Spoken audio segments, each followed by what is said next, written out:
will hear a conversation between a printing company employee and a customer. First, you have some time to look at questions 1 to 5.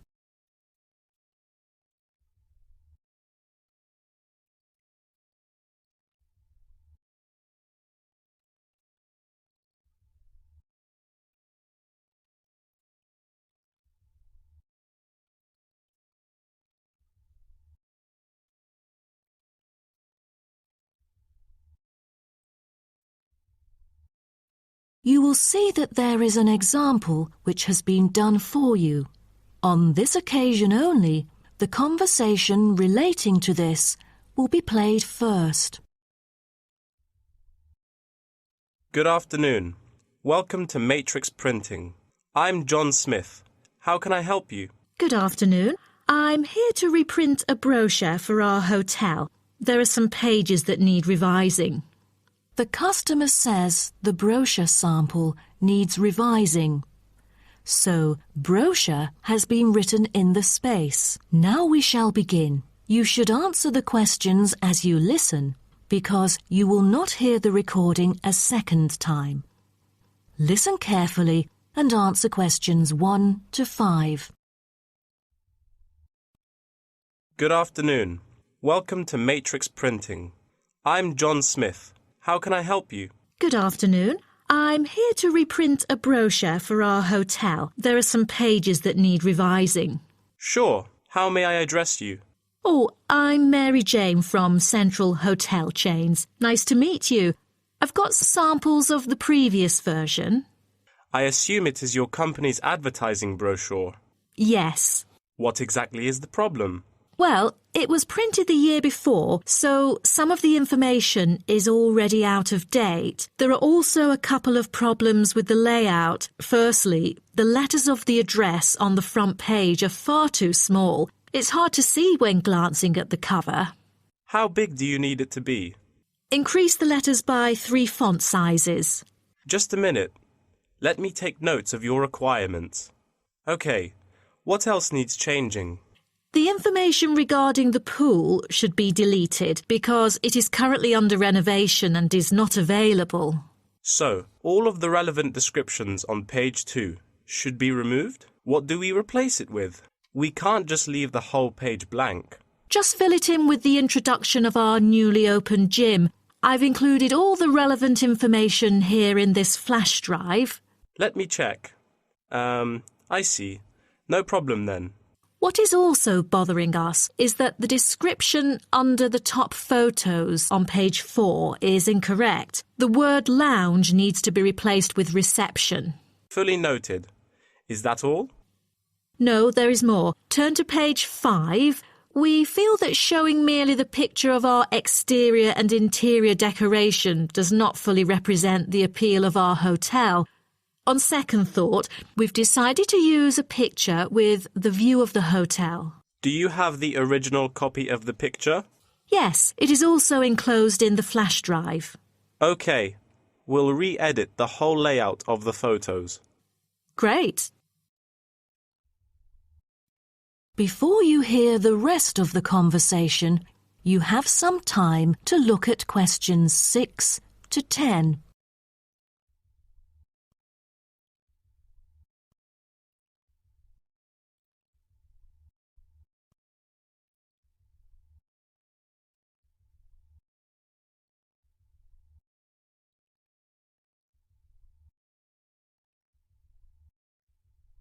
Now listen and answer questions 6 to 10. Let's turn to the next page. Yes. What's wrong with that? It seems perfectly fine to me. At first sight it seems fine, but according to the feedback of the customers, the prices do not stand out. So, we want to change the print from black to red to make it pop out. Okay, I've made notes of all of your requests. Is there anything else? I appreciate it. Just one final request. Could you translate the whole brochure into Spanish? We have customers worldwide, you know, especially those from Latin countries. No problem. What about other languages, like Japanese, Chinese, or German? These are our most popular target languages. I have to ask the manager about the Chinese version. There's been a surging number of Chinese clients during recent years. However, we don't need German or Japanese translations, as we currently don't have many customers from those two countries. Sure. Just keep me updated. So, roughly, when can we get the revised print? We need it before the end of July. It's late June now. Roughly, it'll take 3 weeks to re-edit. So it will definitely be ready before the deadline. Great. To where shall we send the samples? The address is number 9 Green Drive, Clifton, NY 21300. How do you spell Clifton? CLIFFTON, Clifton. And the telephone number? It's 9030366602. Also, if you have any further questions, you can reach me through this number. Okay. That is the end of section 1. You now have half a minute to check your answers.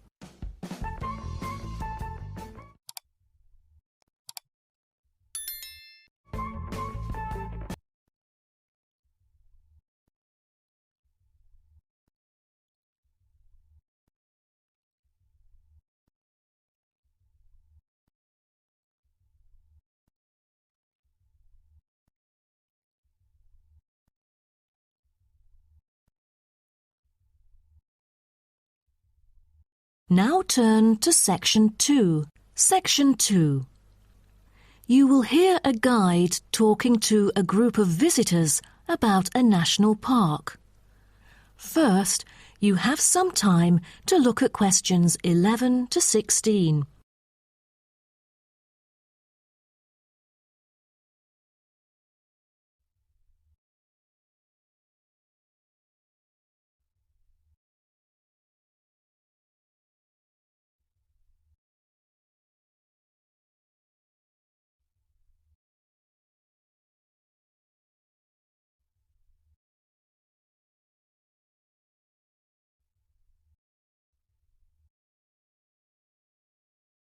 Now listen carefully and answer questions 11 to 16. Welcome to Byron National Park. I am Jim Carson, your tour guide for the trip. First, I'd like to give you some basic information about the park. Covering 7,000 acres of land and spanning across 3 states, Byron National Park was established to protect the area's most spectacular scenic values. With unique geological features, natural history, and native plant and animal life, it is an ideal destination for recreation as well as research purposes. The park has a breathtaking waterfall connecting the longest river in the country, but it is most renowned for having the largest subtropical rainforest worldwide. There are many layers of tall, medium, and low vegetation growing with seasonal variations in the park. It is a place where the air seems green. Ardent hikers can find an awesome array of options here. Apart from the dense green rainforest, tourists can also hike along the mountain trail. Despite the stunning view, taking photos is not advised on the way up, I'm afraid, as one might get distracted and the narrow trail by the sheer cliff is quite dangerous. When you reach the top of the mountain, there is nothing better than having a picnic under the trees with your family. Accompanied mostly by wildlife, walkers as well as cyclists may find the bush track a good choice for having a tranquil time to themselves. As your tour guide, I suggest that only expert hikers take the creek circuit, because its beautiful and inspiring scenery through the subtropical jungle is paralleled by its physical challenges.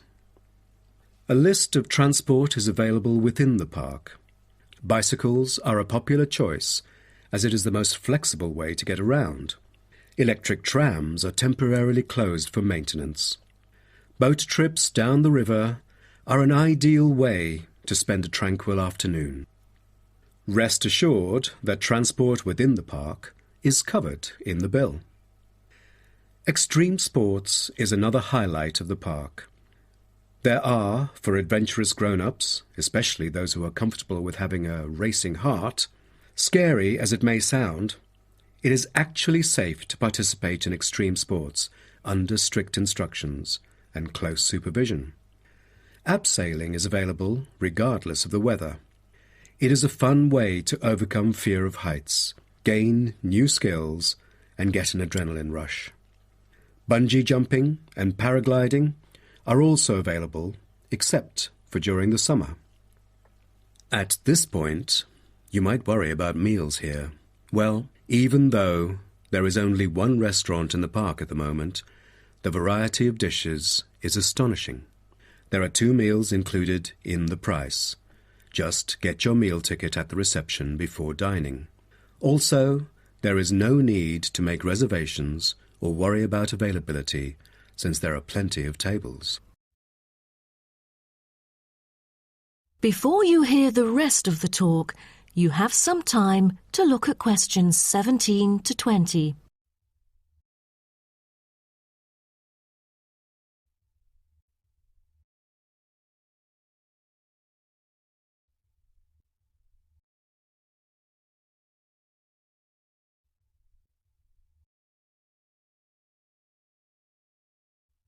Now listen and answer questions 17 to 20.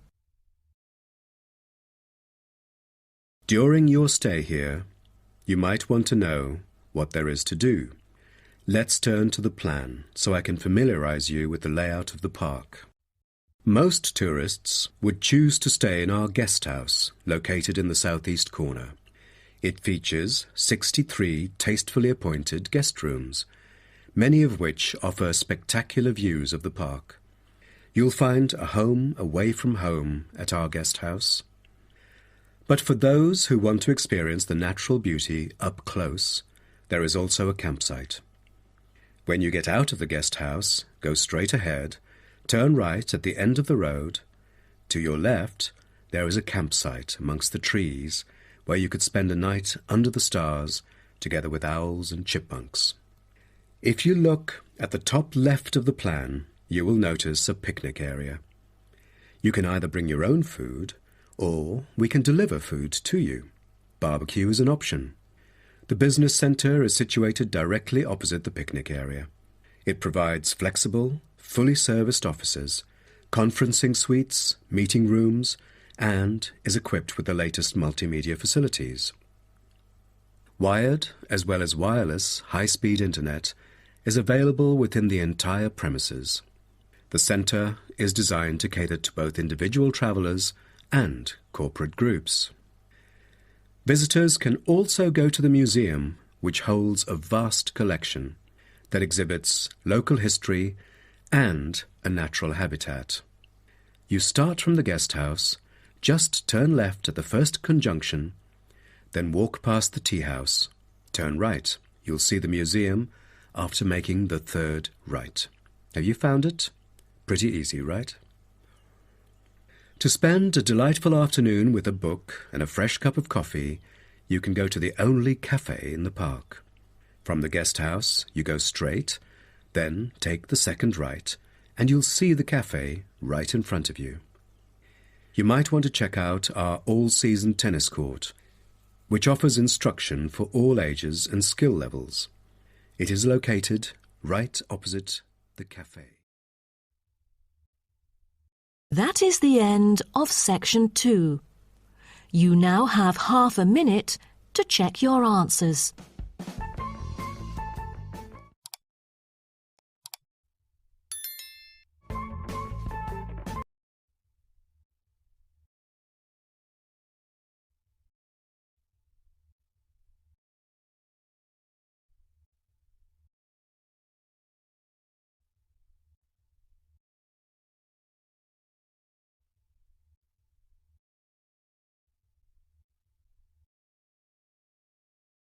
Now turn to section 3. Section 3. You will hear 2 students called Helen and Paul talking to their tutor about a nursing course. First, you have some time to look at questions 21 to 24.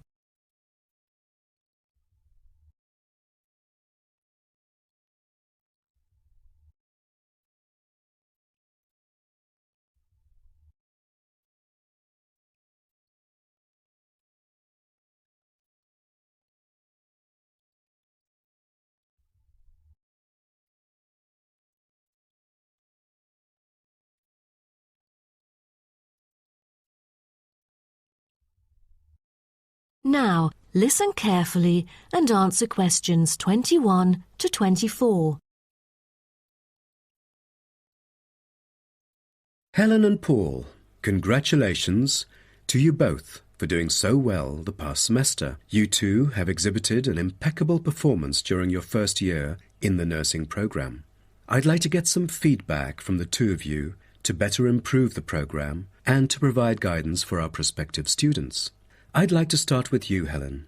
So, first of all, which aspect of the program impressed you? Well, to be honest, when I was enrolled into the course, I was expecting a group of classmates my age. But as I stepped into the classroom for the first time, I was surprised by the diversity. Most were in their 20s, but there were also those in their 30s or even 40s. As it turns out, the intergenerational communication has sparked intense debate and new thinking, and I think that's something special about the programme that I appreciate very much.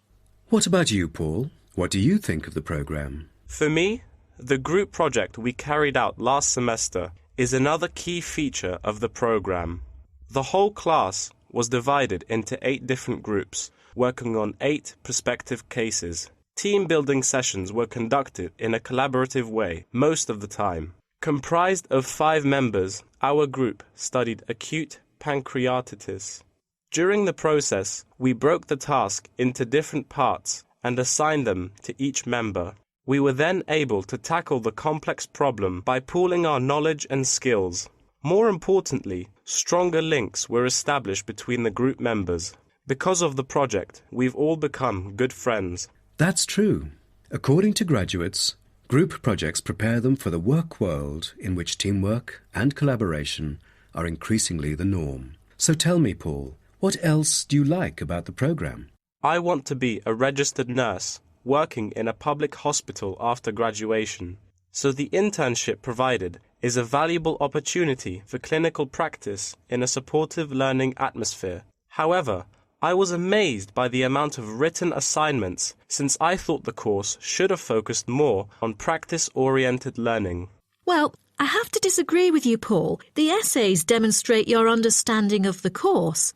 For me, writing essays is a process that involves critical thinking, which challenges me to develop my points more thoroughly. I thus managed to gain a diversity of perspectives. The program is designed to deliver basic and advanced theoretical knowledge of core concepts, including healthcare systems concepts, together with practicum or clinical practice experience to bridge the classroom content to the practice setting. So, I'm afraid written work is unavoidable. Also this year, we've added a module of law. How do you feel about that? At first, we felt that learning law is kind of redundant and too time-consuming. After a few sessions, we realised that it is necessary in dealing with future medical disputes.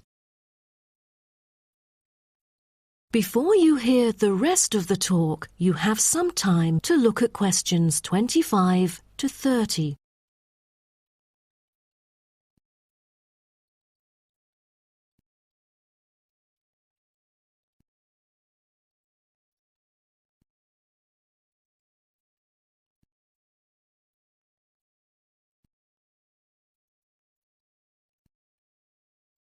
Now, listen and answer questions 25 to 30. Do you have any suggestions for prospective students? What bothers me most is handing in essays on time. I almost missed the deadline once because there were 3 essays due within the same week, so rationalizing your time is critical. Well, that's true. The lectures deliver so much useful information. I have poor memory, so I kept making notes and revisiting them on a regular basis. To my surprise, at the end of the semester, I have learnt the key concepts by heart. How was the research? I heard that it was quite challenging. How did you manage to overcome the difficulties? That's true. The majority of us had no clue how to carry out the research at first. Fortunately, when I was digging up reference materials at the library, I sought help from the librarian. She taught me about finding the appropriate resources and choosing the proper research methods. Have you checked out the online forum? Yes, it has become a habit for me to visit the forum regularly. In a sense, it extends classroom learning. It is where the students post academic problems that they come across and get support from the faculty members. Some of my classmates didn't do so well during the placement tests. I feel that background reading is necessary. Lastly, do you have anything to say to the freshmen? I was really ambitious at first, trying to get straight A's on my transcript. I made tons of notes and worked hard even on the optional assignments to get extra credit. I stressed myself out before having an emotional breakdown. After consulting my advisor, I found it important to set realistic goals. Don't push yourself too hard. It is wise to sort out your priorities. Thank you for coming here today and providing valuable feedback on the program. Have a great summer break. That is the end of section 3. You now have half a minute to check your answers.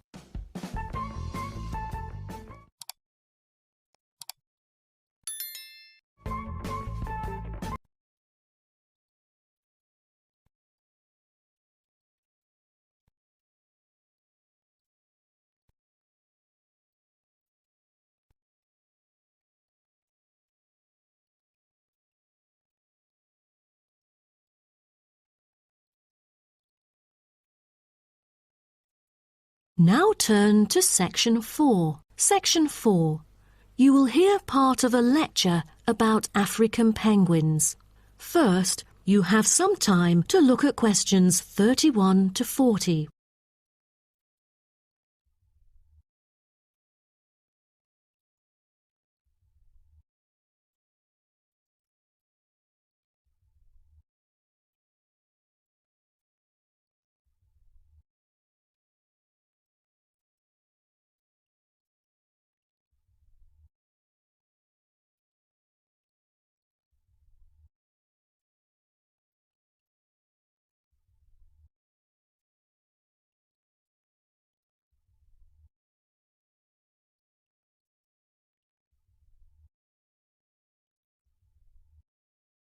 Now, listen carefully and answer questions 31 to 40.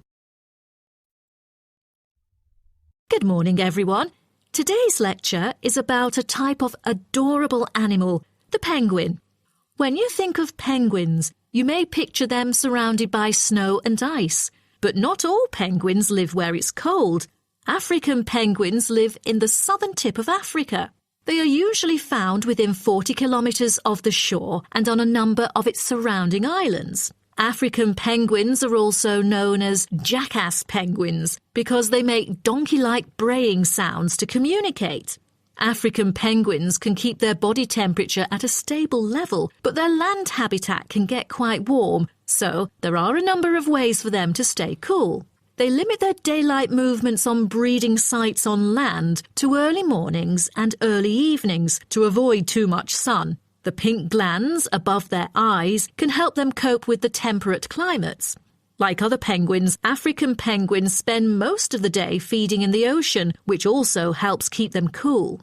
Being a type of small to medium-sized penguin species, African penguins average about 60 centimetres tall and weigh up to 3.6 kilograms. They have a black stripe and a pattern of unique black spots on their chest. Males are larger than females and have larger beaks.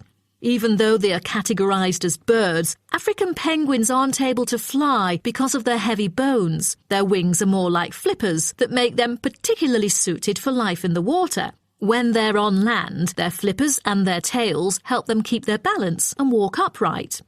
African penguins begin to breed at the average age of 4. When a male and female pair up, they tend to breed together for the rest of their lives. Most other penguins nest and lay their eggs out in the open, but African penguins have a different approach. They dig holes under bushes out of their own excrement, called guano, so they are sheltered from the sun and predators. The African penguins survive on a diet that is comprised mainly of marine organisms. They feed primarily on fish like sardines, along with the occasional squid and shellfish. But when normal food is in short supply, they eat tree roots as well. The streamlined body of the African penguin allows it to move through the water like a rocket, capable of reaching a speed of around 20 kilometers per hour when hunting for food.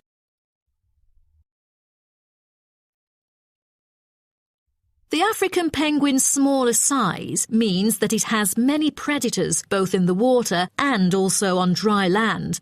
Their natural predators at sea include seals and sharks. The biggest threat to them on land is not just towards the adult penguins. The penguin chicks are sometimes taken by seagulls into the air and dropped from above. The seagulls could thus feed on them. At risk from predators, young penguins are protected for about 40 days after hatching by both parents. They will leave the colony when they are between 3 to 5 months old and will return a few years later. The entire surface of their body is densely covered with feathers, which fall off during the winter. This process is called molting and takes about 3 weeks to complete. During that time, they are unable to forage. Therefore, prior to this, African penguins spend about 5 weeks laying down fat deposits. They generally live between 10 to 15 years. However, many do not reach their full lifespan. Their population has drastically declined. Approximately 120,000 African penguins remain in the wild, and their population has decreased by 90% in the past 60 years. They are considered to be vulnerable and have been listed as being endangered. 2 major factors have contributed to their decline. They are struggling for nesting space due to human disruption and competing for food due to overfishing and pollution. With the limited number of breeding pairs, survivorship becomes difficult for African penguins. This makes them especially vulnerable as environmental conditions change or an outbreak of a disease occurs. For instance, avian malaria has caused 27% of the captive breeding penguins' deaths annually. The more genetic diversity there is within a species, the higher the likelihood that at least some of the individuals will adapt and survive. That is the end of section 4. You now have half a minute to check your answers.